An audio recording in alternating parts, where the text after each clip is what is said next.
Alors, c'est un changement important qui va avoir certainement des conséquences sur l'économie du monde entier. On va en parler avec notre invité. Bonsoir Gilles Belaïch. Vous êtes le président, le PDG du groupe Financial et vous intervenez régulièrement évidemment sur les questions économiques sur Actu24 News. Est-ce qu'on avait vu venir ce changement et est-ce qu'on s'attendait à ce que l'Inde dépasse la Chine? Parce que la Chine, pour tout le monde, c'est le pays qui reste le plus peuplé de la planète. Ça ne va plus être le cas. Alors oui, c'est presque une demi-surprise parce que dès l'année dernière, dès 2022, on savait qu'on allait passer en première position sur la partie démographique et les chiffres de la croissance étaient tellement insolentes en Inde qu'on savait que 2023, ça allait être une belle année pour l'Inde et aussi avec l'annonce d'Apple de la délocalisation pour la première fois. On fabrique le premier iPhone en Inde. C'était déjà un symbole avant-coureur. Alors justement, est-ce qu'il y a un lien établi entre cette démographie galopante en Inde et le développement économique de ce pays? Tout à fait, Jean-Charles. On a aujourd'hui une population qui est très dense et qui est très éduquée. 1,5 million d'ingénieurs à peu près par an fabriqués entre guillemets en Inde par rapport à la Chine, c'est son rival. Ça représente aujourd'hui un coût salarial qui est tellement inférieur à la Chine, c'est 5 fois moins important. On accompagnait un groupe qui s'appelait Born qui fait des vêtements professionnels. L'analyse Chine-Inde, $250 le coût moyen pour un ouvrier en Inde, plus de $1 000 par mois pour un Chinois. Les écarts sont incroyables et avec un bon niveau d'éducation et aussi une très forte diaspora qui rend le pays extrêmement riche. Alors ça veut dire qu'on va assister à un transfert de ce qui était jusqu'à présent, on va dire l'apanage de la Chine, l'usine du monde. Est-ce que cela pourrait se déplacer vers l'Inde maintenant? Moi j'en suis intimement persuadé. Je pense qu'aujourd'hui l'Inde est la 5e puissance mondiale.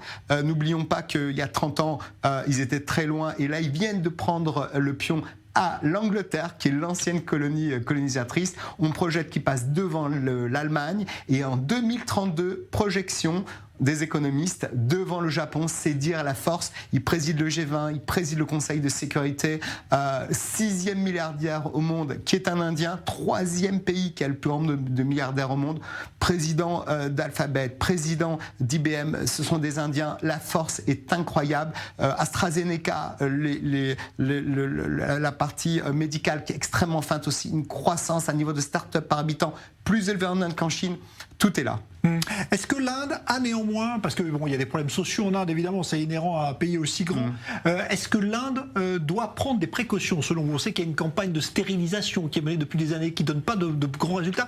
Est-ce qu'il faut, à votre avis, contrôler à un moment cette démographie ou pas? Exactement, Jean-Charles. Ils vont avoir les mêmes problèmes que la Chine, sauf que c'est avec quelques années de retard. Aujourd'hui, ils ne sont pas structurés. Il y a un problème aussi d'équité sociale, puisque un chiffre, les 100 plus riches indiens ont le même niveau de fortune que 600 millions des plus pauvres dans le pays, c'est dire à peu près le niveau. Problème d'infrastructure, ils n'ont pas les moyens et aujourd'hui, évidemment, problème aussi environnemental, deuxième plus gros consommateur au monde de charbon, tout ça n'est pas sans séquelles et évidemment cette démographie, il faut un niveau de richesse, même si là, le niveau de croissance est en train petit à petit de faire grimper le pays, mais tout de même, on a tellement d'années de retard que c'est compliqué. Bon, on va dire un mot des relations qui sont bonnes d'ailleurs entre Inde et Israël. Incroyable. Ils ont noué des relations très fortes. C'est plutôt une bonne pioche pour Israël à votre avis? Oui, Israël a fait un programme de développement depuis 10 ans parce qu'ils ont compris qu'il y avait un pont aérien économique à faire entre les deux. Ils ont compris bien avant tout le monde que l'Inde allait être le numéro 1, peut-être numéro 2, mais en tout cas dans les meilleurs au niveau de l'économie mondiale. Et l'Inde a vu aussi en Israël la force de la croissance économique et la force des startups aussi. Alors je voudrais qu'on dise aussi un mot et qu'on s'arrête sur le cas de la Chine, parce que pendant longtemps la Chine c'était le géant économique. Qu'est-ce qui arrive à la Chine à votre avis aujourd'hui? En fait, ils s'embourgeoisent.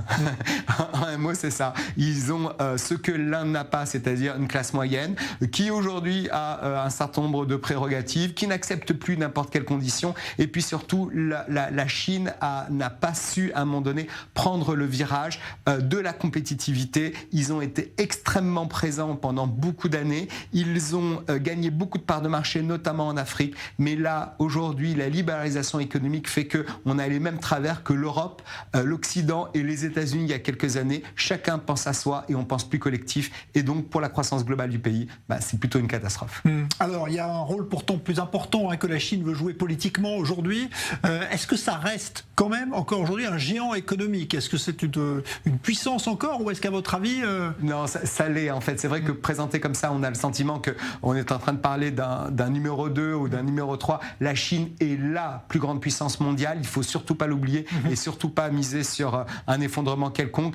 Ils sont juste un petit peu moins en forme qu'on les a connus d'habitude. N'oublions pas, plus 7% de croissance pour l'Inde l'année dernière, alors que le taux était bien inférieur sur la partie chinoise. Donc ils sont juste en retard, tout en étant quand même très élevé dans le peloton de tête. Il ne faut pas oublier les Chinois. On est actuellement dans une situation économique extrêmement compliquée, évidemment, avec les conséquences de la guerre en Ukraine. Il y a encore les conséquences peut-être de la pandémie de coronavirus, tout cela.